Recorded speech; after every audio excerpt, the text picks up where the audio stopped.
And we're live. Hi, everybody. Welcome to the Funny Shrink Podcast. I am Mike Cateo, and we have here our lovely co-host, Frank Kane. Say hi, Frank. Yes, I'm here because it's part of a plea bargain. It was jail or co-host a podcast with Mike. Well, grudgingly, he was Yeah, like, "Do I want to be Bubba's bitch or yeah, do or Mike's. So, I won. I won. yeah, Everybody. no, life is good. I mean, for a pandemic, everybody's healthy. I mean, I know people are dying and people are getting sick, but around me so far, knock wood, nobody, we haven't lost anybody yet. So, Thank God. yeah, This is scary. I told you the guy who's doing my website for my business died of COVID. So yeah. Did he have an underlying condition of some kind? Did he have? I don't know. We weren't that tight. Okay. So it's really sad, and it came out of nowhere. Yeah, and it seems really random. Sometimes it's somebody of an age, and then sometimes it's a young person, 43, otherwise healthy, and what? It's So, not. yep. I don't believe we're actually living through a pandemic where, hey, do you see that? I'm in jail. I'm not in jail. I'm in jail. I'm not in jail. Jail. That's what it reminds me of. Yeah, jail's the theme today, ladies and gentlemen. It's That's a good theme. Good theme. I love jail. No, I went into jail once, what? and I went into jail once. I was in a protest, and they arrested me. And then I'll tell you this other story offline because All right. I don't want to go into it on here, but it's a good one. All right. So yeah, we have a great guest today. She is a good friend of mine. We met once or twice in person, then really connected over the pandemic. She's helped me a lot. I've helped her some. And she is Deena Baikowitz. I don't know if I said her last name right or not. And she goes by Fireball Deena. So in about 5 or 10 minutes, we'll be bringing her on. She's getting herself together. Apparently, I forgot to tell her a live video. And she did not prepare until she was on here, and she just popped into the screen. So Yes. she got some great stories. I can't wait to talk to her. What has been going on for you lately, Frank? Well, we missed you last Sunday, Mike. We're doing that thing with comedians on Zoom. Yeah, I never got the information and just forgot.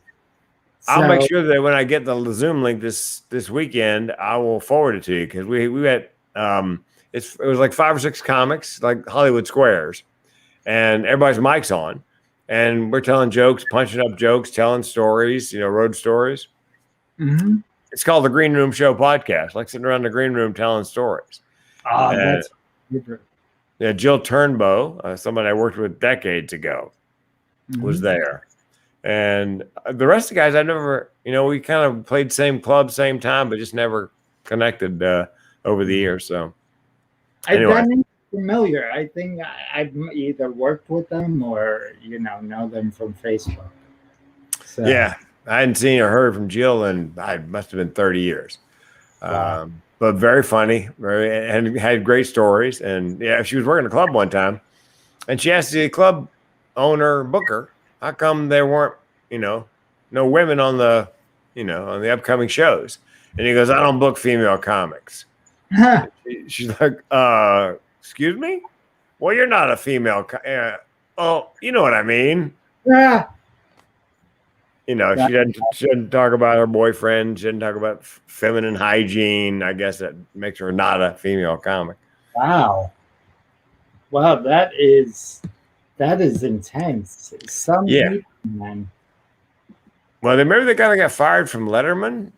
There's a writer for Letterman, or talent coordinator for Letterman, who he said in an interview that he didn't think women were as funny as men. That's why he didn't book as many women. And Wow. within minutes, he was gone. I mean, I can't believe people actually have the balls to say that. yeah. I mean, I know a good number of really good female comics. And I mean, there are some that aren't so good, but yeah. And how many guys, aren't that good at it? So, right. And some of the funniest people I look up to are female comics. Oh yeah, Kathleen Madigan is one of my personal favorites. We worked together back in the day. Jessica Kirson is one of mine. I don't know. She's been on Letterman a lot, and when it was on the air, and she's awesome, and she is like gut-wrenching laughter. She has a special out on HBO, or I think it's HBO. No, it might be Comedy Central. She has a special out. That's all I'm going to say. Yeah. Well, and there's a woman named Laurie Kilmartin. Oh, I love her. Yeah, she writes for some shows, does comedy writing and has for a number of years, for a number of shows. It's so funny. Like Laurie and I used to work together a lot before I left. Really? In 2007. Yeah, just around the clubs. So I knew her, but I was a nobody, and I think of myself as a nobody. And I saw her when I got back into comedy, like 2016. She was coming upstairs from Broadway Comedy Club. I go, "Hey, Laura." I didn't even say hello. She comes up to me and she goes, "Hey, how are you?" I'm like, holy shit, she remembers me, Yeah. So, I mean, there are great women comics out there. Yeah. And to say that out loud in an interview, I don't like women comics. Oh my God. And you're the talent coordinator? Speaking of great women comics, we've got one coming into this room right now. She's a great friend of mine. She goes by Fireball. Let's give it up for Fireball Deena Baikowitz. Yay! Hey, welcome, Deena. What's up? What a great intro. I was like, they're talking about women comics and girls aren't funny. This is the perfect intro for me. Yeah.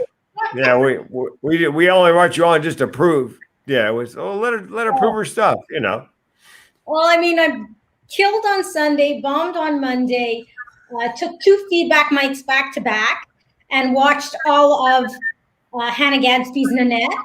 And I'm back. You pick yourself up, dust yourself off, start all over again. And I was listening to Sarah Benincasa speak yesterday. She did a program for the Actors Fund. Okay. And it was about the business of funny. So how to earn a living, branding, marketing, transferable skills, right? Because of right now, it wasn't just about how to be a comic. It was how to use your skills in other ways to survive and thrive and support your I call it supporting my comedy habit. Yeah. And it was wonderful. And I tweeted out something about it afterwards or during, that because she said bombing is good.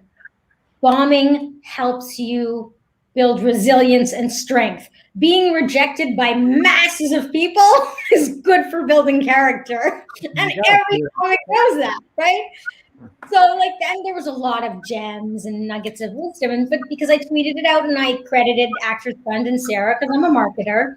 And also because that day I said, I am simultaneously watching piglets being born on the Kitten Lady's feed while listening to Sarah Benincasa drop these nuggets of wisdom. I live a very diverse and exciting pandemic life. You do, for sure. Well, and I taught comedy off and on over the years. Okay. And I've always told my comics, look, here's the deal. You don't get paid for the good shows. The ones where you breathe heavy and they laugh. You get paid for the ones where it's 45 minutes of crickets and just the fact you kept going and going, and then did your time and, thank you very much. That's the one you get paid for. So it's a crazy business model. I heard a story about some guy who had a great 5-minute set and someone asked him to headline and he said yes. And he went there and did the same 5 minutes 8 times, 9 times. Now that is clever. That's what we call cojones. Right. So, Deena, I'm sorry, Frank. Go ahead. yeah, as we say in radio, I had a radio job off and on. We teased the story about how you and Mike met and how you got into comedy, which I believe involves Mike. Yes. Doesn't everything in comedy involve Mike? That's right. It should. If it doesn't already, it should. I do it's because of Mike that I do stand-up comedy. For better or for worse, he's the reason. But I really do believe that the people that we meet in this world and the situations we find ourselves in, there's a lot of karma, however you define karma. There's a lot of serendipity, but it's what you do with it. Right? So I put myself in that time and place. I went to a singles party because my hairdresser recommended I go to a store in New York City to buy a corset. And then because I went to that party, and at the store they told me about the party, so I went to the party, and then there was an open mic going on. I'd never done stand-up comedy before, never even crossed my radar. I've performed. I have a theater degree. I'm a dancer. I'm a professional speaker. So I love the stage, and I love having a platform to deliver a message. But I never, even though I'm funny, I never really thought of doing stand-up. Yeah. And I got up there, and he's like, "Come perform." Like, he doesn't even know me. He has no idea what my background is. I was like, "Well, hold on, let me just hold the microphone so how this feels, body exercise." He's like, "Yep." Instant. I was like, "I'm going to do this." And the next week I did it. I didn't do a set right there. Oh, okay.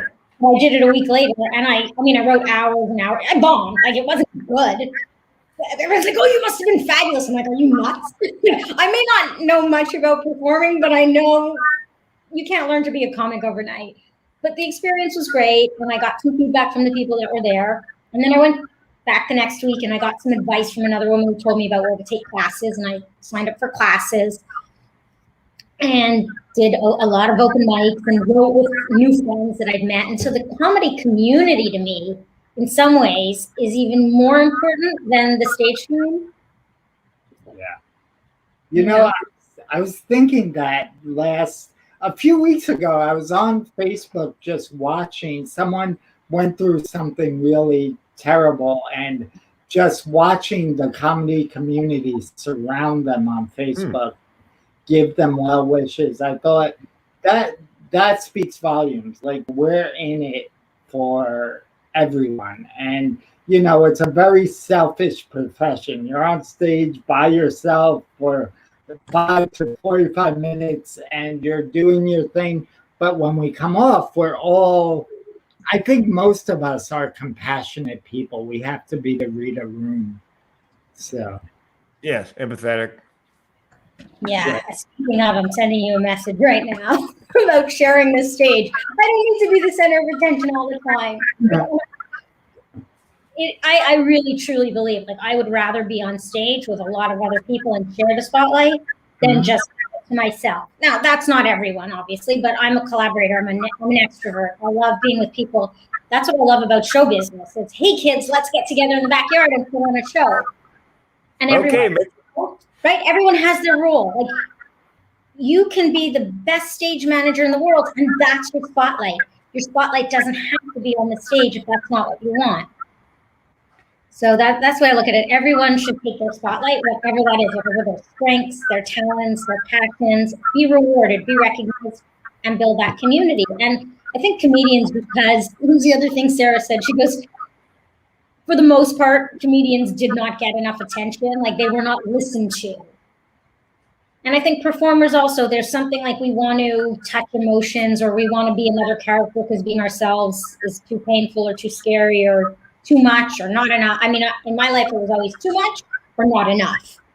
Which, how do you find the balance? She's too much, she's not enough. What's wrong, right? There's always something wrong. But instead, if you can just be yourself on stage and like, this is it, and let's have fun with it and find that human connection, because everyone has felt what you felt at some point. It's just the details that are different. Yeah. Go ahead, Frank. Go ahead, Mike. I keep interrupting. I apologize. No, I have nothing worth listening to say. So. Okay, Deena. Do you have a day job, or are you working during the pandemic? Well, I'm not making a living off of comedy yet. I do. I run a business, so I like to say that my heart is in the arts and my head is in business. Yeah, good combination. It explains, right? I wasn't sure if you said combination or domination, but that's another conversation. This wasn't supposed to be G-rated, was it, Mike? No, you can say whatever you want. I mean, we're dealing with professionals here, but to me, it is also that there is a struggle of how do you reconcile or integrate or incorporate the things that you love to do, your passions, with what you need to do with your day job, your survival job, and also because a lot of us have a lot of different interests. So do I make a living as a writer? Do I make a living as a business coach? Do I try to pursue my dreams as a comic? For me, getting into comedy, really, it did something to me. It was like, oh, I do belong here and I do belong on stage. Not just where I belong, but it gave me an outlet and a creativity that, from a writing standpoint, editing, storytelling, branding, marketing. And so while my day job, my business, and my professional reputation was always built on, I'm a business coach, I'm a career coach, I teach people how to connect with other people. That's what comedy is, right? I teach professionals how to tell their own stories and develop their brand and market themselves. Well, comedy, you're finding a premise and you're spotlighting it, or you're taking a story and you're making it funny, or you're taking a story and you're making it serious, right? It's figuring out the tone. Right. And once I started slowly, like I would put little teasers. Like at first I just put it on Facebook for my friends that I was doing comedy, and then I added it to my LinkedIn profile. And I put amateur comedian for about a year. And then I just took the word amateur off to see what would happen.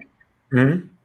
And I also put, and then when the pandemic hit and we all went into lockdown, I started doing mics every week. I also decided to co-produce a fundraiser, a comedy show on Zoom, but as a fundraiser for 3 COVID-related charities. And I reached out to Jim Mendrinos for advice. And I just met him like a week before on an open mic, but he gave me feedback. And once you give me feedback, I'm yours for life. Like I'm latching on. Any attention, any advice, I'm like, yeah, we're connected now. And so we co-produced this and we brought in other people, right? Everyone had their own technical. And so the more I included comedy in my professional brands and my professional bio, I realized it is part of who I am. I make difficult situations funny. I make networking fun. I help people connect on a better way than just, so what do you do? Can you sell me something, right? Let me get to know you better and share a laugh. And also the things that we everyone walks into a room with some kind of insecurity. Like I'm super tiny, and I don't know how well you can tell I'm StreamYard, but I can stand up and stay in the frame. Okay? That's impressive. I can stand up in Zoom and stay in the frame. Like I'm 4'6"3/4. Oh my Lord, honey. Peter, yeah, I've heard that before. No, wow. Then my grandmother was 4'11" and she was tiny. Yeah. So our whole family's everyone in our family barely hits, if at all, hits the 5 foot mark. So I come by it honestly. Oh, okay. All right. Yeah, we're just super tiny. But it certainly made a difference in my life, just personally and professionally. And then when I get on stage, I used to open with this joke. I would get up there. Does this mic stand make me look tall? Meanwhile, the mic stand's higher than me. Like I'm reaching up to take, everyone else is leaning on the mic stand. They're looking all cool. And I'm like, I'm leaning on the mic stand like this. Like I'm going to have a hernia in a minute. And I had another line. I would say, I really love being on stage because it's the only time I get to see the tops of other people's heads. Yeah, there's a work on Zoom. Yeah. On Zoom. So we adapt, right? The whole pandemic, comedy's adapting, coaching is adapting, events, conferences. Yep. Frank buddies with Jim Mendrinos. Like they they toured together or something, yeah, right? Worked the road together. Yeah, Jim, was it Beef Master? Yeah, the Beef Master. Back in the day, yeah, before the train wreck and all his, all his issues, having to learn to walk again and all that stuff. But very funny and nice guy. My wife traveled with me Deena for 7 years, 2,629 nights. She just came along for the ride from club to club to club to club for 7 years. And we bumped into Jim on that tour. And nice guy. And you ever work with somebody or meet somebody and they got a line that sticks with you for decades? We're at a ball game. We're in Florida, so it's probably spring training, and in the stands with Jim. And somebody fouled the ball off, and it wasn't anywhere near us. But Jim goes, "Ow, my eye!" And for years, if something would happen while we're out, like walking the dogs, a limb would snap. A tree would be like, "Ow, my eye!" and think of Jim. It's just one of those things where they had one line that, and I think it's because we had such a good time working with him. It's connected emotionally with with Jim. So yeah, he's a good choice for advice. But he's that kind of person that everyone just takes to. Like he is the godfather, the grandfather. Like he's everyone's coach and mentor. Any comic I ever mention his name to, they're like, "I owe my career to Jim." Or Yeah. Jim, I've known him for you can't get a better guy than Jim. And I'm, the way we met was a little bit, I don't know, strange. I mean, it's pandemic, everything's strange, right? At least Mike and I met in real life 2 years ago. Right. Oh. So we had that, we met at a real open mic. I walked across the stage and he made some comments about my height. I think he did. At least that's the way I remember it. And I made some snarky comment back, but I realized there was something like, "Oh, you want to play? I'll play." And it wasn't mean, it wasn't nasty, it was observational humor. And I had left this singles party with a man on each arm and they disappeared. I was like, stage, microphone, spotlight. And a star was born. Yes. I mean, it takes a lot to distract me from, a man on each arm. I've been single a while, but a stage and a spotlight and a microphone, yeah, I think that'll do it. Well, it did, so. So, we've been talking a while now, and what I've noticed is your life was completely upended since we met. You went through a lot of turmoil. And can I use the word trauma? Oh, it's absolutely I use it now. I don't know if it's trauma in the clinical sense. I still haven't found a therapist. I lived in New York 20 years without a therapist. I don't know if that makes me really smart or really dumb, but I did it. And this year has truly been traumatic for me because I had to leave New York.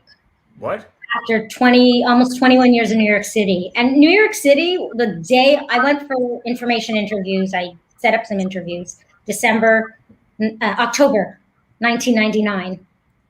And I landed in Times Square. It was my first time in New York. And it was that visceral, my body, my heart, my soul. It's like, this is where I belong. This is my home. These are my people. This is it. I'm moving here. And I did. 2 months later, I moved. I got a job and moved. Wow. And I think comedy was really similar. I got on stage, I held the mic. I'm like, yeah, this feels good. But I never considered leaving New York. Unfortunately, I had to. And so just having to leave New York after 21 years is traumatic. I had to return to Canada, which I don't particularly feel an affinity to because I've been gone 20 years. It's cold in the middle of a pandemic in a city that I've never lived in. So I don't have any friends here, but I can make friends anywhere except in a pandemic because everything is online and I'm an extrovert and single and I live alone and I crave human contact.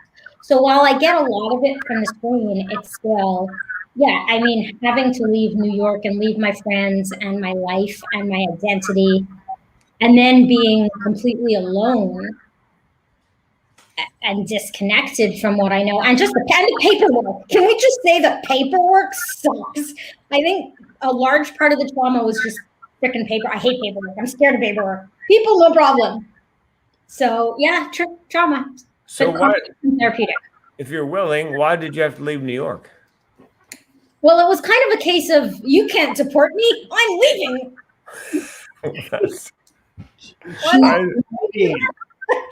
So wait. So what you're telling me is you broke up with the United States, or got fired by, or whatever. No, it's interesting because I would say my relationship with Canada ain't so hot right now either. No, I don't know if I broke up or it was it's not me, it's you. That's a good analogy, right? It is a great analogy. We're on a timeout. But so basically, yes, I need to get hired or married. Oh, so you can't be a resident, what is it, what's the status? You know, not a citizen, but a U.S. resident with a green card or? I don't have a green card. That's why. Ah, okay. Well, you know the clashes with the hair, apparently. I don't know. well, you know, the administration has changed. This one's not so foursquare against foreigners. I know I'm dangerous, right? Like I am. I'm dangerous. Like put me in a room and like things are gonna get hot. I might even make fun of immigration. I did see an immigration attorney though, and he said, he goes, well, you have a sparkling personality and a great sense of humor. And I said, will that get me a green card? He said, no. I fired him. Spoiler alert, I didn't get my green card. Oh, bummer. So you got, go ahead, Mike. Will that get me a green card? That's the best line. I swear to God, he said that to him exactly like that. He's like, no. So I said, what are you? So you have to get a job in the U.S. or a green card, I guess. Well, there's different types of visas, and obviously I'm planning this for post-pandemic. It's not going to happen immediately just because the situation changed. But I will return to New York. I mean, it's my home. It's still my home. I am now a remote New Yorker in Canada, currently based out of Toronto. I was born Canadian, but I identify as a New Yorker. Oh, I see. Yeah, thank you. My pronouns are Charlotte, Carrie, and Miranda. Sex in the City, baby. Like, Samantha got snipped, but we won't talk about that. That's also traumatic. Like, you can't recreate that world. I lived that world for the past 20 years. Like, I don't know that they can recreate that because it would just be everybody on texting. It used to be phone calls. I miss phone calls. I love phone calls. Which one were you of the Sex in the City girls? Which one were you?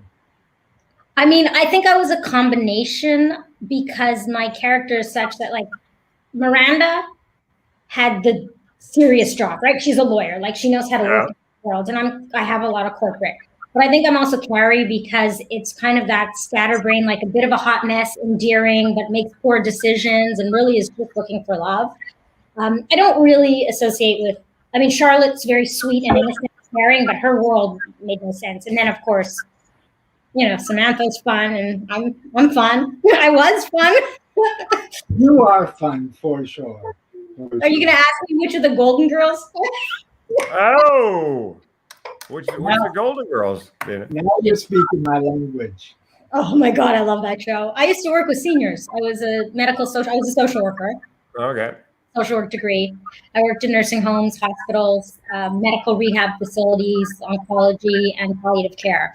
But really working with seniors was my specialty. And I love the Golden Girls. Oh, yeah. Each one of them, right? It was also these different archetypes. Like Sophia was the older, wiser. You expected her to be really sweet, but she was so sassy and so direct. I love that about her.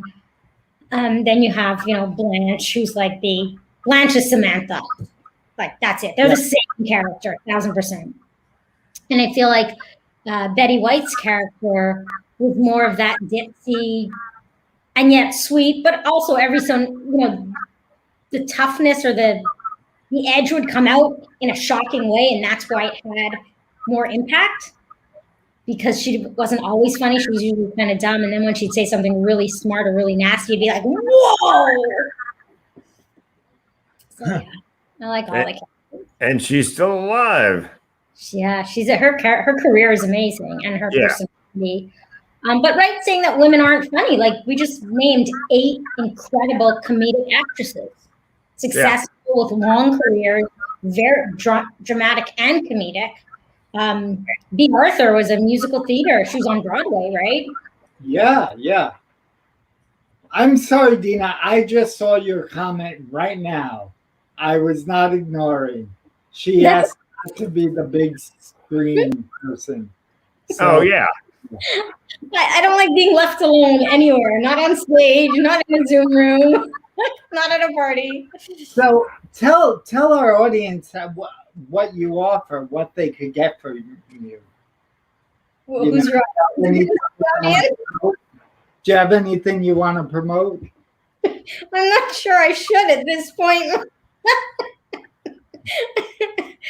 Yeah, I mean, I want to promote the idea of people connecting better.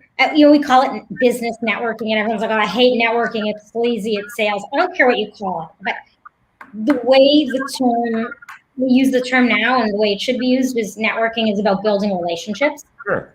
Right? And like, that's the term we use. Just use it. It's like I use the example of the word feminism. It used to be like, oh, I care about women's rights, but I'm not a feminist. And now people say, yeah, I care about building relationships, but I'm not a networker. And let's use the word network, because my company name is Fireball Network.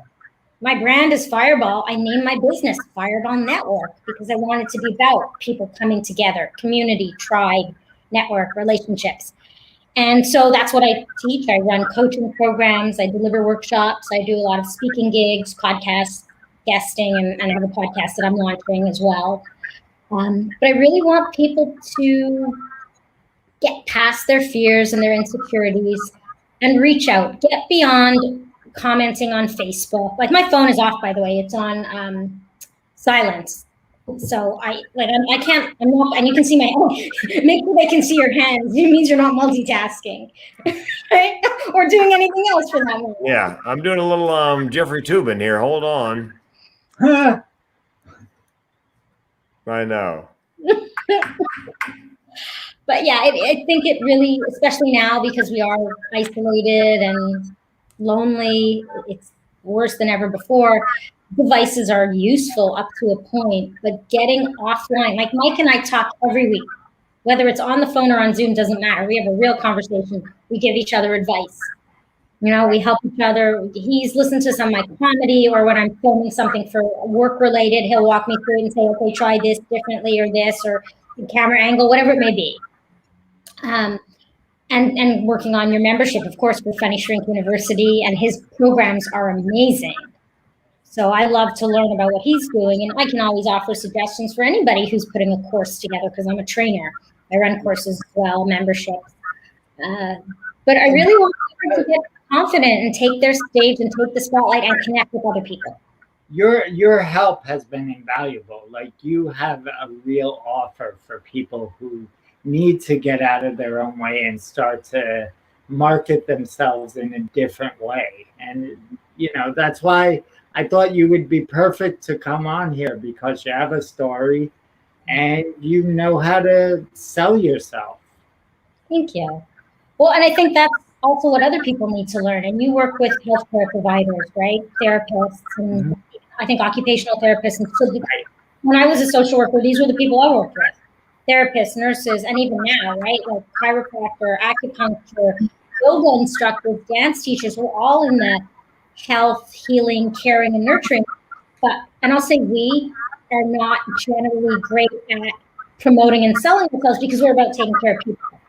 Right. Because I, though, do love the business world and I love marketing and branding, I'm able to bridge that, like with my social work background, my theater background, my business background, and say to somebody like Mike or a yoga instructor, it's not sleazy to sell your services. It's about, you have something of value to offer that somebody else wants. So you have to embrace that. There's the mindset. And then there's the, how do you actually craft the message? Because there's a lot of garbage out there, and there's like sleazy sales pitches, and then there's subtle sales pitches, and there's two extremes. And we need to find something that is in between and that fits the voice of the person selling it. Exactly. Yeah. Thank you so much for stopping by, Deena. It was a pleasure having you. Well, this was great fun, Frank. It was wonderful to meet you as well. I'm sorry about the feedback. I don't know if that's on my end or. I hear a little bit of an echo, but it's not bad. It's just I'm not sure why it's echoing. Hopefully it didn't go through, and Alitu will take care of that when I run this through them. So it'll all work out in the end. It was a pleasure having you. Frank, do you want to say anything else? Yeah, Deena, I was going to ask you about your speaking. Do you speak for money? Sure. Okay. Yes, I mean, I wasn't sure that was like a setup, but yes, I am a professional speaker. I've been on stages. I noticed the TEDx behind you, and that's something a lot of people have told me to look into to tell my story in the way that I tell it. So if you have any advice, I'm always open to feedback and advice. Yeah. Oh yeah, I just booked my 6th TEDx up near Mike, Lake Manalapan, right, Mike? In Jersey. Yeah. He's gonna stay across the street from me, and we're gonna hang out. Yeah. That's amazing. And how did you two meet originally? Good question. Through Jim or through touring? Frank found me on Grinder. No, I'm kidding. That's why I get all my podcast gigs. Yeah, it wasn't Grindr, it was Rent Boy, and Mike was having a sale, so 2 for 1. yeah, the left half off, and I'm not tall enough for a 2-for-1 special. Mike, how did we meet? How did we? I think it was around your TED Talk. Okay. And I don't know if Judy Carter introduced Yes, that's what it was. Judy Carter. Judy? Yeah. Sure. Yep. Oh, she's great. I met her in New York. Yeah. I adore Judy. Yep, so do I. Good soul. Yeah, and yes, and if you go to her website, Deena, I'm her TEDx coach on the Message of You website. You coach her, or she coached you? I coach her. You know, that's the one thing she doesn't do in speaking is help people get TEDx. And she goes, Frank, you could be my TEDx coach on the website because I don't do that. I said, okay, fine. Interesting, because when I met with her, she told me I needed to do a TEDx talk. I think she's right. If you want to contact me offline, we can do a virtual cup of coffee and chat about, how that works and so forth. I would love that. I know I missed the deadline. It was last week. There was something on the January 21st. Yeah, but I've got like a dozen open application links open right now all over the country. And all over the world. I got 2 students who are having auditions for one in London. So there's no height requirement, right? Do what? No height requirement? No, you gotta be this tall to do a TEDx. Yeah, nice. Oh, nice. Nicely done. Very subtle. We adapt, right? We adapt to the medium we're in. How do we express ourselves? How do we relay a message? Yeah, that was beautiful. Little message. It's a little message. Oh. Yeah, subtle. You could easily miss it. No one's ever said that about me. Subtle. Yeah, I don't think so. That's not really. But yeah, but this is it, right? Like people connecting and having fun and sharing common interests and like how can we help each other and how can we help other people. So the focus of your podcast is what specifically? It's a funny mental health podcast, I do believe. Mike? Yeah. I was gonna see what you said because Well, I'm interviewing comedians about their trauma and how they dealt with it using humor. Yeah. And then we eventually opened it up to mental health people, or the last guy we had on wasn't a mental health person, but he talked about how humor is the brain chemistry of humor. So it's all about how people relate to trauma and utilize humor to help. Yep. He was a neurobiologist, I think. Yeah. Fascinating. Yeah. So, well, and Deena, I think I know why you're single, by the way. Sorry. Yeah.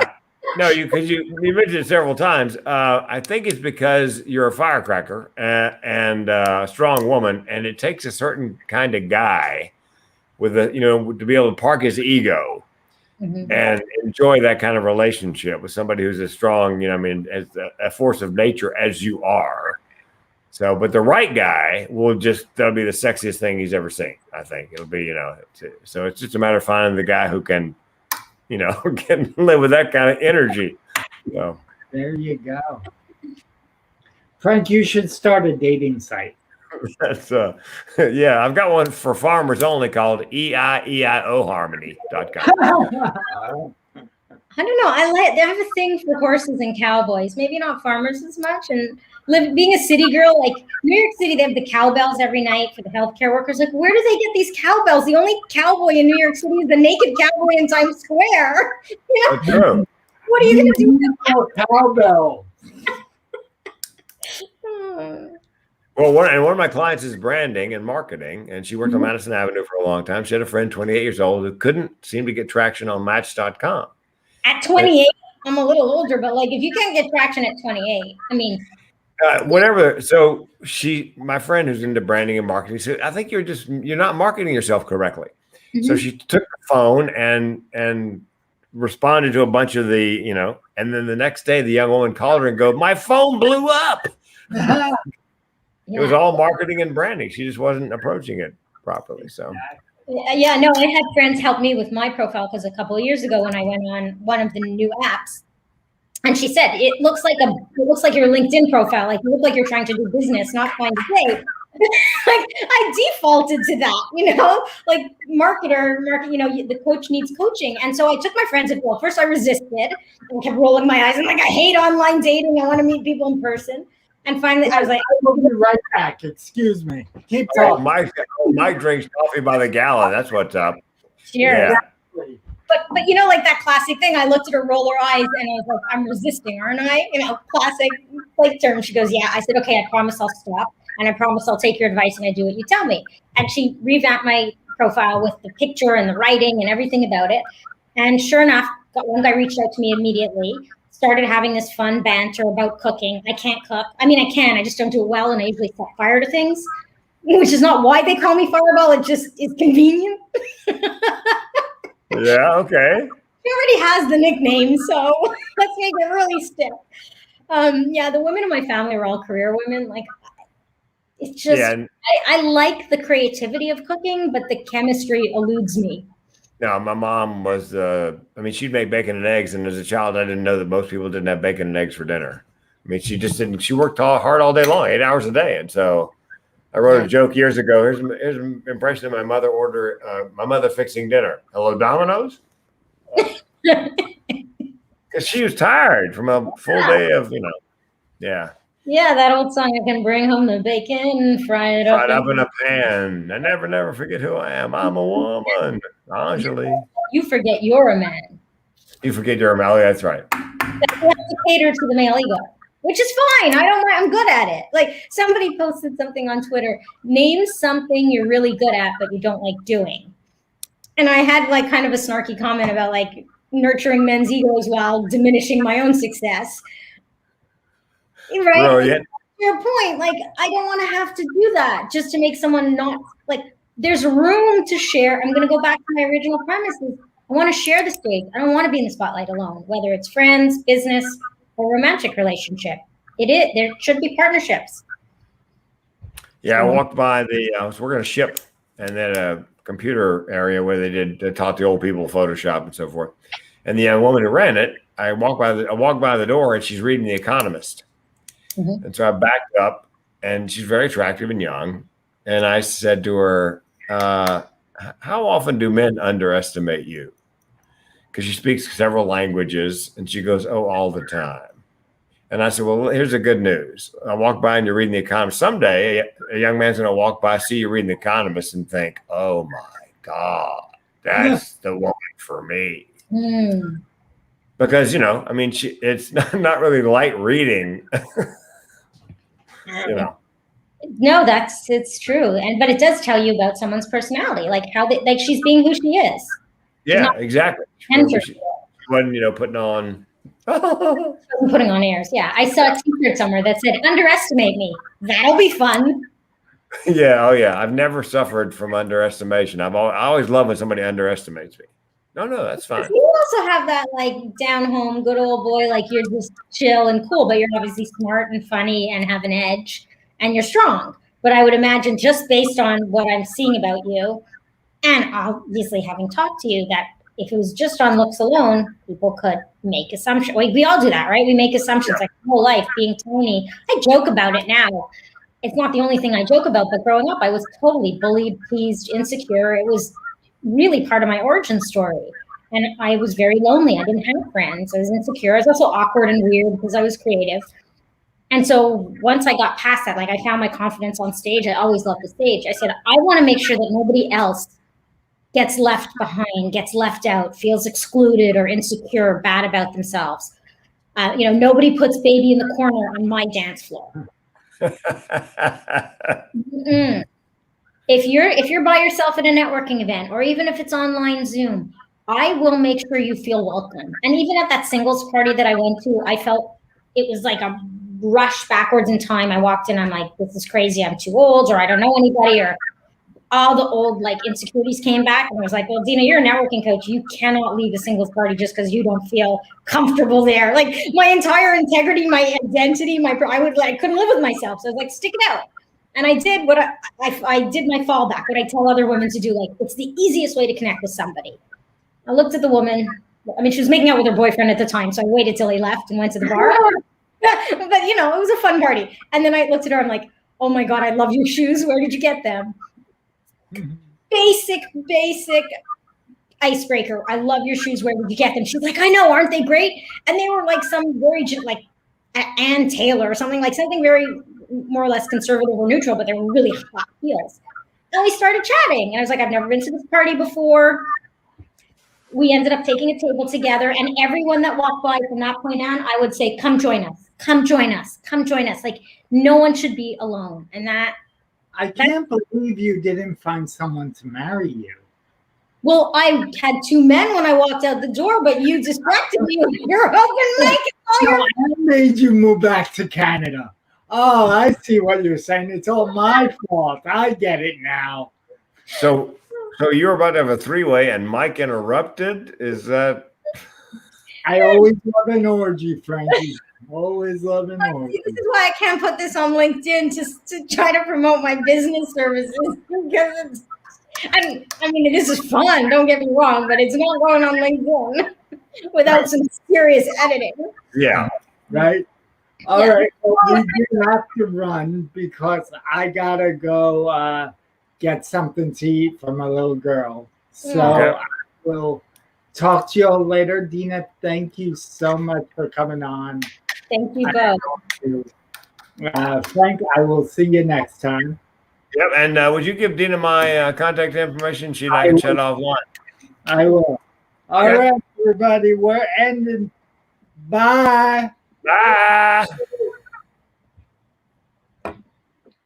Up, that didn't end.